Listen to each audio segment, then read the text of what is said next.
किसी भी दौर से आप गुजर रहे हों, आपको पता होता है कि आपकी वास्तविक समस्या क्या है और उसका समाधान क्या है।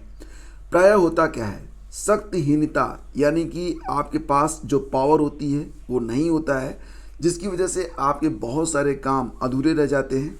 और ये भी कि जो धन है वो शक्ति के साथ ही आता है। आपको पता भी होता है कि अगर आप एक लक्ष्य जिसे आप जानते हैं कि अगर उस चीज़ को आप हासिल कर लें, एक पद है जिसको आप प्राप्त कर लें, तो आपकी सारी मुश्किलें हल हो जाएंगी। और ये भी आप जानते हैं कि अमुक पद तक पहुंचने के लिए, मान लेते हैं कोई जॉब है, वहां तक पहुंचने के लिए आपको क्या क्या करना होगा। सारी चीज़ें जानते हुए भी इंसान क्या करता है, वो लापरवाही करता है और निर्भर करता है कि जो होगा देखा जाएगा। यानी कि तब भी वो किस्मत पर ही निर्भर करता है। और कहा गया है ना कि किस्मत मेहनत न करने वालों को सिर्फ उतना देती है जो कि मेहनत करने वाले छोड़ देते हैं। तो फ्रेंड्स, अगर किस्मत को बार बार आजमा कर आप हार चुके हैं तो एक बार अपनी मेहनत को भी आजमाएं और आपकी समस्याओं का हल जरूर मिलेगा, आपको आपकी मंजिल जरूर मिलेगी। नमस्कार दोस्तों, स्वागत है आप सभी का स्टडी विद ज्ञान प्रकाश में। चलिए शुरू करते हैं आज यानी कि 10 सितंबर के दैनिक रोजगार समाचार। सबसे पहले बात करते हैं यहाँ पर, देखिए यूपी SSC पीटी के लिए जो 2021 में परीक्षा हुई थी, 24 अगस्त को ये परीक्षा करवाई गई थी और इसमें 18-19 लाख अभ्यर्थी जो थे परीक्षा में शामिल हुए थे। 27 अक्टूबर को इस प्रमाण पत्र की जो वैलिडिटी है वो समाप्त हो रही है। अभी यूपी SSC की ओर से कई सारे नोटिफिकेशन जारी होने वाले हैं, लेकिन आप जानते ही हैं कि यूपी SSC पीटी 2022 की परीक्षा का आयोजन करवाने वाला है मध्य अक्टूबर में। तो ऐसी स्थिति में जो नए विज्ञापन जारी होंगे जॉब्स के लिए, जॉब की मुख्य परीक्षा के लिए, उसमें अभ्यर्थी किस आधार पर आवेदन करेंगे, ये एक बड़ी समस्या खड़ी हो सकती है। जिसके लिए यूपी SSC पीटी 2021 का जो प्रमाण पत्र है, जो स्कोर कार्ड आपको मिला है, उसकी वैधता को एक्सटेंड करने के बारे में विचार किया जा रहा है। जैसा कि आप लोग जानते हैं कि यूपी SSC लगभग 4 ऐसी भर्तियां हैं जिनके विज्ञापन जारी करने जा रहा था, लेकिन उसमें आरक्षण का पेंच फंस गया था। मैंने आपको बताया था ना कि पहले दिव्यांग आरक्षण के लिए मात्र 5 कैटेगरीज हुआ करती थी, जो कि बढ़कर अब कितनी हो गई हैं, 19 हो गई हैं। तो ऐसी कंडीशंस में अब क्या होना है, ऐसी कंडीशंस में जो अब नई विज्ञप्तियां जारी होंगी मुख्य परीक्षाओं के लिए, उसके लिए यूपी SSC पीटी 2021 की जो वैधता है उसको एक्सटेंड करने पर विचार किया जा रहा है और माना जा रहा है कि इसकी जो वैधता है वो जनवरी 2023 तक की जा सकती है। तो ये बात आप यहाँ पर देख रहे हैं कि 2021 की पीटी की जो परीक्षा हुई थी, यानी कि पेट 2021 का जो स्कोर कार्ड है वो 3 माह तक और वैलिड रहेगा, यानी कि जनवरी 2023 तक वो वैलिड रहेगा। तो हालांकि अभी इस पर जो है यूपी SSC ने कोई ऑफिशियल नोटिफिकेशन जारी नहीं किया है, लेकिन इस पर विचार चल रहा है। जल्द ही आप इसका जो नोटिफिकेशन है, क्लियरेंस है, यूपी SSC की वेबसाइट पर देख पाएंगे। आगे बढ़ते हैं फ्रेंड्स, और अगली खबर है कि दूरस्थ शिक्षा की डिग्री भी अब पारंपरिक के बराबर, यानी कि मान्यता प्राप्त संस्थानों से दूरस्थ और ऑनलाइन शिक्षा वाली डिग्रियों की मान्यता भी अब पारंपरिक यानी कि जो रेगुलर डिग्रियां होती हैं उसके बराबर रहेंगी। यूजीसी ने इसकी अधिसूचना को जारी कर दिया है। यूजीसी ने राज्यों और विश्वविद्यालयों को लिखे पत्र में कहा है कि यह निर्णय UGC open and distance learning ODL programmes और ऑनलाइन प्रोग्राम्स रेगुलेशन 2020 के नियम 22 के अनुसार लिया गया है। अब कोई भी संस्थान या कंपनी ODL और ऑनलाइन डिग्री माध्यम से डिग्री व डिप्लोमा धारकों को नौकरी देने से इनकार नहीं कर सकेगा। यूजीसी अध्यक्ष प्रोफेसर एम जगदीश कुमार ने बताया, यह फैसला लाखों करोड़ों छात्रों के लिए बड़ी राहत है।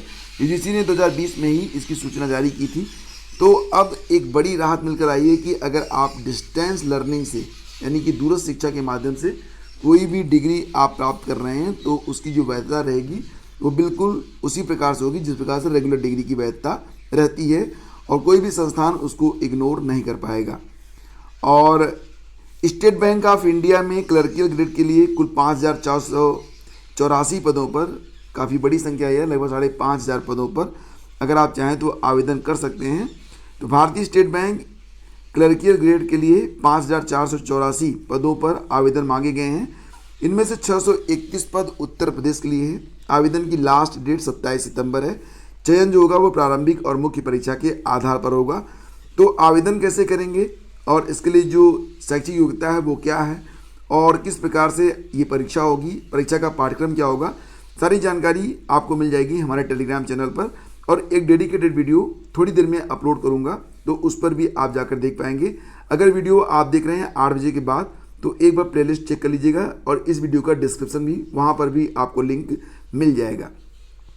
और देखिए कुछ छोटी छोटी लेकिन महत्वपूर्ण खबरें हैं, जैसे कि नाबार्ड में भी 177 पदों के लिए आवेदन 15 सितंबर से स्टार्ट हो रहे हैं। अभी नोटिफिकेशन नहीं हुआ है, लेकिन 15 सितंबर से ऑनलाइन आवेदन लिए जाएंगे। लास्ट डेट 10 अक्टूबर रहेगी। तो नाबार्ड में भी यहाँ पर वैकेंसी आ रही है। तो स्टेट बैंक ऑफ इंडिया और नाबार्ड दोनों में वैकेंसीज आई हुई हैं, आवेदन आप कर सकते हैं। लोक सेवा आयोग ने प्रवक्ता राजकीय आश्रम पद्धति इंटर कॉलेज परीक्षा 2021 में सफल अभ्यर्थियों के संबंध में महत्वपूर्ण निर्णय लिया है। आयोग ने आवेदन की अंतिम तिथि तक अर्हता पूरी न करने वाले सफल अभ्यर्थियों का आवेदन निरस्त कर दिया है। तो इसके लिए नोटिफिकेशन जारी किया गया है, आगे मैं आपको दिखा रहा हूँ। और आरओ के लिए यानी कि आरओ परीक्षा 2021 के लिए कंप्यूटर टाइपिंग की परीक्षा 11 अक्टूबर से होगी। इसके बारे में भी नोटिफिकेशन जारी किया गया है यूपीपीएससी की ओर से। स्टाफ नर्स भर्ती 2021 में चयनित अभ्यर्थियों ने शुक्रवार को उत्तर प्रदेश लोक सेवा आयोग पर प्रदर्शन किया है। अभ्यर्थियों का आरोप है कि परिणाम घोषित होने के बाद अभी तक ज्वाइनिंग नहीं मिली है। तो ज्वाइनिंग के लिए यहाँ पर जो अभ्यर्थी हैं वो प्रदर्शन कर रहे हैं। और राजकीय मेडिकल कॉलेज में असिस्टेंट प्रोफेसर पद पर चयन, तो ये खबर भी यहाँ पर निकल कर आ रही है। तो ये कुछ छोटी छोटी खबरें हैं, लेकिन आपके लिए काफ़ी इंपॉर्टेंट हैं। आगे बढ़ते हैं और देखिए, एलिजाबेथ द्वितीय के निधन पर एक दिन का राष्ट्रीय शोक भारत में घोषित किया गया है। ब्रिटेन की महारानी एलिजाबेथ द्वितीय के निधन पर उनके सम्मान में 11 सितंबर को भारत में एक दिन का राजकीय शोक मनाया जाएगा। सरकार ने शुक्रवार को यह घोषणा की है। महारानी एलिजाबेथ द्वितीय ने 70 साल तक शासन करने का रिकॉर्ड बनाया। आगे बढ़ते हैं तो CUET UG के नतीजे भी 15 तक घोषित हो जाएंगे। इसके लिए क्या है कि जो आंसर की है जारी की जा चुकी है।